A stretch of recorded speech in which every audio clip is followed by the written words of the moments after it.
Hello friend, कैसे हैं आप लोग। आई होप कि आप सभी ठीक होंगे। स्वागत है आपका अपने चैनल कुक विथ अनीसा में। मैं हूं आपकी दोस्त एंड होस्ट अनीसा। तो फ्रेंड्स, अगर आप कुछ चटपटा और हेल्दी खाना चाहते हैं जो कि घर के सामानों से बन के तैयार हो जाए, तो आज की रेसिपी बिल्कुल वैसी ही बनने वाली है। तो वीडियो को बिना स्किप किए पूरा देखें। और अगर आपको आज की ये रेसिपी पसंद आए तो प्लीज़ मेरे चैनल को सब्सक्राइब कर लें और मेरी रेसिपी को अपने फैमिली फ्रेंड्स के साथ ज़रूर से शेयर करें। तो इस रेसिपी के लिए आधा कप मैंने लिया है मूंग दाल, जिसे मैंने भिगो के छोड़ दिया था 2 घंटे के लिए, जिससे ये देखिए अच्छे तरह से सोख हो चुका है। तो जैसे ही ये बढ़िया से सोख हो जाए, इसका जितना एक्स्ट्रा पानी है एक बार वापस धोने के बाद हटा लेंगे। इसमें बिल्कुल भी हमें पानी नहीं रहने देना है। अब यहाँ पे मैंने एक ग्राइंडिंग जार ले लिया है, इसमें हमें दाल को ट्रांसफ़र कर लेना है। तो यहाँ पे आप चाहें तो दाल को थोड़ी देर के लिए स्टेनर में भी रख सकते हैं, जिससे इसका पूरा पानी निकल जाए। तो यहाँ पे जार में मैंने ऐड कर दिया है दाल। इसी के साथ मैं ले रही हूँ यहाँ पे 1 इंच एक हरी मिर्च, जिसको मैंने रफली चॉप करके इसमें ऐड कर दिया है। और यहाँ पे तीखा आप अपने हिसाब से कम ज़्यादा कर सकते हैं। 1 इंच अदरक का टुकड़ा लिया है, इसे भी रफली चॉप करके इसी में ऐड करेंगे। तो अदरक को भी मैंने पहले से धो के छील के रखा हुआ था। तो इस तरह से देखिए रफली चॉप करके डाल देना है। यहाँ पे आप चाहें तो कुछ लहसुन की कलियाँ भी ऐड कर सकते हैं और इन सब चीज़ों को बढ़िया से हमें पीस लेना है। तो यहाँ पे बीच बीच में आप स्पून से चलाते रहें, जिससे कि इस तरह से बारीक पेस्ट इसका रेडी हो जाता है। अब यहाँ मैंने ले लिया है 1 कप गेहूं का आटा, जिसका नॉर्मली घर में हम रोटी चपाती बना के तैयार करते हैं, वही आटा लिया है यहाँ पे मैंने। और एक परात ले लेंगे और इसमें आटे को हमें ट्रांसफ़र कर लेना है। आप चाहें तो आटे को जो है छान के ले सकते हैं, या फिर जो है आप आधा आटा या आधा मैदा भी मिक्स करके तैयार कर सकते हैं। अब इसमें मैंने ऐड कर दिया है स्वादानुसार नमक। आधी चम्मच अजवाइन लेंगे और अजवाइन को इस तरह से रब करके ऐड करें। अजवाइन को रब करके ऐड करने से इसका जो टेस्ट है वो बढ़ जाता है। यहाँ पे आधी चम्मच मैं ऐड कर रही हूँ इसमें घी। आप घी की जगह पे चाहें तो तेल भी ले सकते हैं। बस ध्यान ये रखिएगा कि यहाँ पे हमें सरसों का तेल बिल्कुल भी यूज़ नहीं करना है। और इनका हमें बढ़िया से मोयन लगा के रेडी कर लेना है। तो जैसे जैसे आप मसल के इसको तैयार करेंगे ना, देखिएगा इसमें बहुत ही बढ़िया सा टेक्सचर आ जाता है। और एकदम जो है जब आप इसे बांधेंगे, मुट्ठी बांधेंगे, तो ये बढ़िया से बंधने लगता है। तब तक आपको इसे इस तरह से मोयन लगा लेना है। और अब जो दाल हमने पीस के रखा हुआ था उसे ले लेते हैं। तो ये देखिए, तो एकदम बारीक सा हमारा दाल होना चाहिए। इसमें बिल्कुल भी आपको जो है दाल के कण नहीं होने चाहिए। इससे बाद में बहुत ज़्यादा दिक्कत होगा अगर इसमें दाल रह जाएंगे तो जो आटा में हमने मोयन लगा के रखा था ना, इसमें पूरा दाल का बैटर इस तरह से हमें ऐड कर देना है। अगर आप आटा की क्वांटिटी कम कर रहे हैं तो आप थोड़ा थोड़ा दाल का बैटर मिक्स करें और इसका हमें एकदम सॉफ्ट सा डो लगा के तैयार कर लेना है। अगर आप इसमें सूजी मिक्स कर रहे हैं तो थोड़ा सा सॉफ्ट ज़्यादा रखिएगा आटे को, क्योंकि जब सूजी जो है वो मॉइस्चर सोक करेगा, फूलेगा, तो ये थोड़ा सा सख्त हो जाएगा और हमें एकदम सॉफ्ट सा डो चाहिए। तो उस हिसाब से आप तैयार कर सकते हैं। तो इस तरह से देखिए यहाँ पे मैंने पेस्ट डाल दिया था पूरा बैटर, और इस तरह से इसे मिक्स कर लेंगे। और अगर आपको लगे कि बहुत ज़्यादा सख्त हो रहा है आटा, तो हल्का सा आप जार को धो के पानी रख लें, वो पानी यहाँ पे आप यूज़ कर सकते हैं और इस तरह से आप इसको तैयार कर सकते हैं।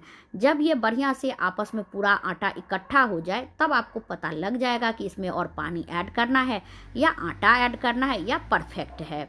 तो उस हिसाब से आपको जब ये तैयार हो जाए, उसके बाद 2 मिनट के लिए बढ़िया से मसल के रेडी कर लेना है, जिससे आटा एकदम लचीला हो जाएगा और जो आटा है ना हमारा, वो एकदम सॉफ्ट भी रहेगा और मुलायम भी बनेगा। तो इस तरह से देखिए, जैसे जैसे आप इसे गूँथेंगे, मसल के तैयार करेंगे, इस तरह से ये एकदम चिकना हो जाता है। आपको देखने से ही पता लगने लगेगा।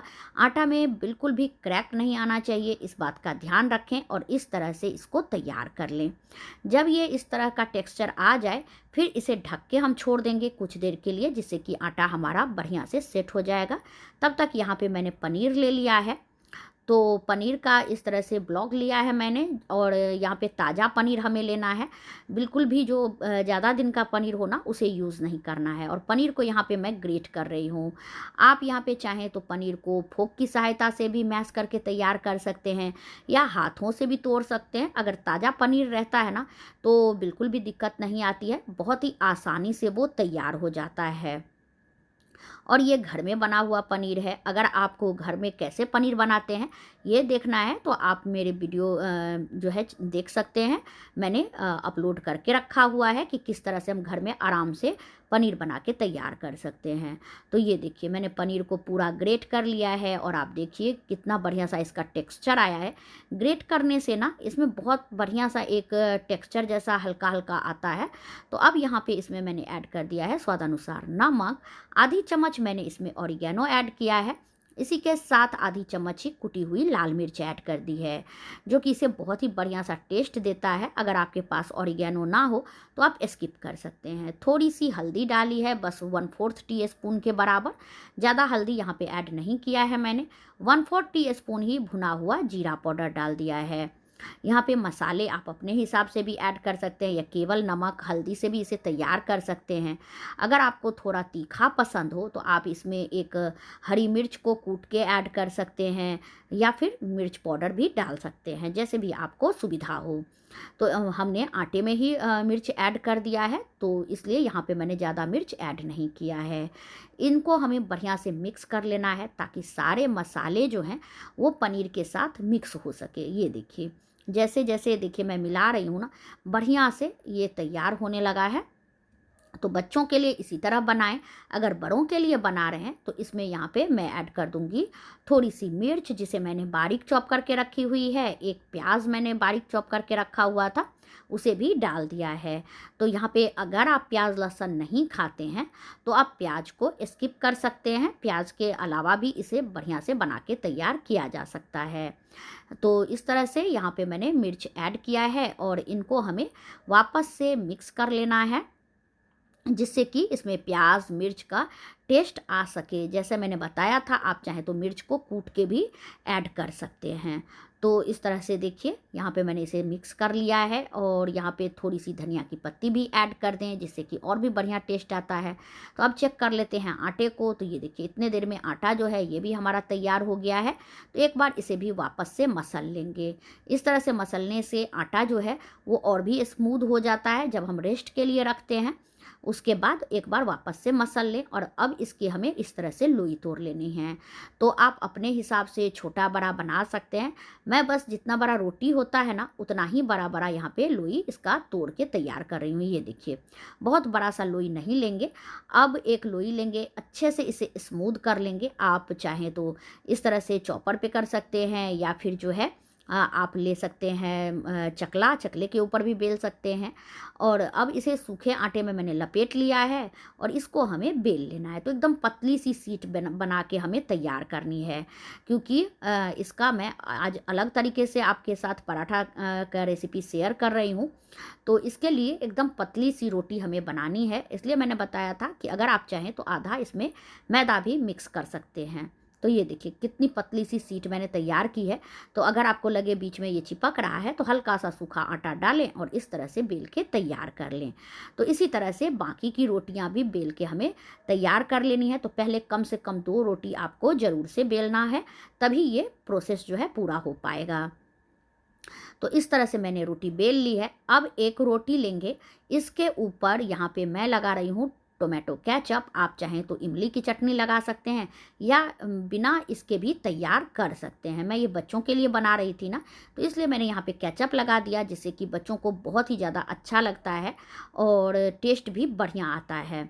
और पनीर के साथ केचप का टेस्ट बहुत ही अच्छा आता है। तो ये देखिए, रोटी में मैंने किनारी छोड़ के केचप को फैला दिया है, और जहाँ पे हमने केचप डाला था ना, वहाँ पे पनीर जो हमने क्रश करके रखा था मिक्स करके इसे इस तरह से डाल देंगे। ये देखिए, इस तरह से पूरे में हमें ऐड कर देना है।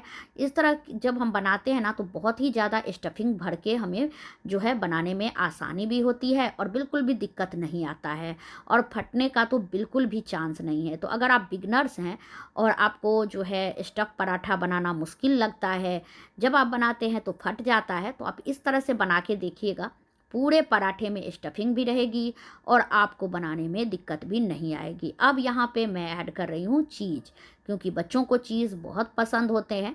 तो जैसे मैंने आपसे कितनी बार बताया कि आप चाहें तो इसे स्किप भी कर सकते हैं। तो बच्चे अगर नहीं खाना चाहते हैं ना पराठे, तो आप अगर इस तरह से चीज़ डालेंगे तो वो आराम से खा लेते हैं, और थोड़ा बहुत चीज़ जो है वो खराबी भी नहीं करता है कभी कभी इस तरह देने से। अब साइड में जो रोटी बचा है जिसमें हमने केचप नहीं लगाया था, वहाँ पे पानी लगा देंगे इस तरह से। ये देखिए, और जो दूसरा रोटी हमने बेल के रखा है ना, उसे हमें इसके ऊपर इस तरह से डाल देना है, और किनारी को बढ़िया से हमें जो है बंद कर देना है, ताकि कहीं से भी जो स्टफिंग है वो निकले नहीं। तो इस तरह से दबा देंगे और हल्का सा इसमें एक जगह छोड़ दीजिएगा जहाँ से इसमें जो भी एयर है उसे आप निकाल लें, क्योंकि अगर वो एयर रहेगा ना तो जब आप इसे बेलेंगे तो वो फटने का चांस रहता है, वहाँ से वो फूल जाता है। तो इस बात का ध्यान रखें। तो इस तरह से आराम से इसे दोनों साइड से पलट के और इसको हमें चिपका देना है, और ये देखिए आराम से ये बन जाता है, बिल्कुल भी दिक्कत नहीं आती है। सेम इसी तरह से हम दूसरा भी बना लेंगे। आप चाहे तो हल्का सा बाद में बेलन से, अगर आपने थोड़ा सा मोटा रोटी बनाया है ना, तो बेलन से भी बाद में हल्का सा उसे फैला सकते हैं। बस ध्यान ये रखिएगा कि ज़्यादा प्रेशर नहीं डालना है, बिल्कुल हल्के हाथों से आपको बेलन चलाना है। तो इसीलिए ज़्यादा अच्छा होगा कि आप सीट ही एकदम पतला सा बेल लें। और ये देखिए, केचप डालने के बाद जब हम इस पे पनीर का मसाला ऐड करते हैं ना, तो ये देखिए केचप के साथ ये चिपक जाता है, बिल्कुल भी बिखरा बिखरा सा नहीं लगता है, और इस तरह से इसका टेस्ट भी अच्छा आता है। तो वापस से पनीर डालने के बाद मैं यहाँ पे ऐड कर रही हूँ चीज़। तो चीज़ इस तरह से डाल देंगे, और जब ये चीज़ मेल्ट होता है ना पकने के बाद, तो यकीन मानिए बच्चों को तो छोड़िए, बड़ों को भी बहुत ही ज़्यादा टेस्टी लगता है। तो इस तरह से साइड में वापस से मैंने पानी लगा दिया है और दूसरा रोटी इसके ऊपर डाल दिया है, और अब इसी तरह से इसके किनारी को बढ़िया से चिपका देंगे, जिससे कहीं से भी इसमें गैप ना रहे। तो बस थोड़ा सा जगह छोड़ के चिपका दें, वापस से दूसरे साइड से भी इस तरह से चिपका लें। और जैसे मैंने बताया है, अगर मोटा हो तो हल्का सा बेलन से आप इसे चला लीजिएगा, लेकिन ये देखिए एकदम परफेक्ट है। अब यहाँ पे मैंने तवा चढ़ा लिया है। जैसे ही तवा गरम हो जाए तो फ्लेम को मीडियम रखेंगे, और मीडियम फ्लेम पे ही तवा को हमें गरम करना है। और जैसे ही तवा गरम हो जाएगा, इसके ऊपर एक पराठा हम इस तरह से डाल देंगे। तो आप देख सकते हैं ऊपर से ही आपको दिख रहा होगा कि पूरे पराठे में जो स्टफिंग है वो हमारी पहुंची हुई है।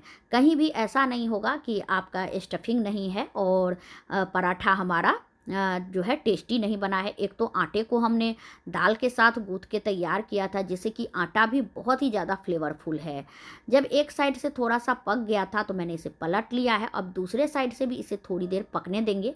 फ्लेम को यहाँ पे मैंने मीडियम ही रखा है, और इस तरह से किनारी को ज़रूर से दबाते रहें, क्योंकि क्या होता है ना, बीच में पक जाता है लेकिन किनारी उठने की वजह से ना किनारी में ये पक नहीं पाता है, वो कच्चा रह जाता है। तो इस बात का ध्यान रखेंगे, और इसको हमें इस तरह से साइड में भी हल्का हल्का दबाते जाना है। तो इस तरह से पलट लेंगे, और ये देखिए आप देख सकते हैं कितना बढ़िया सा इसमें स्पॉट्स आ चुके हैं।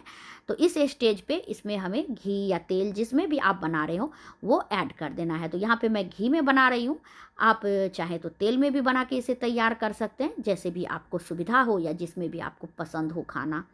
तो इस तरह से देखिए यहाँ पे इसको मैंने घी डाल दिया है, और इस तरह पका लेंगे।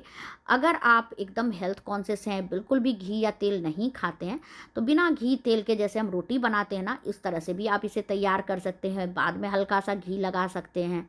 तो ये देखिए कितना बढ़िया से ये फूल रहा है।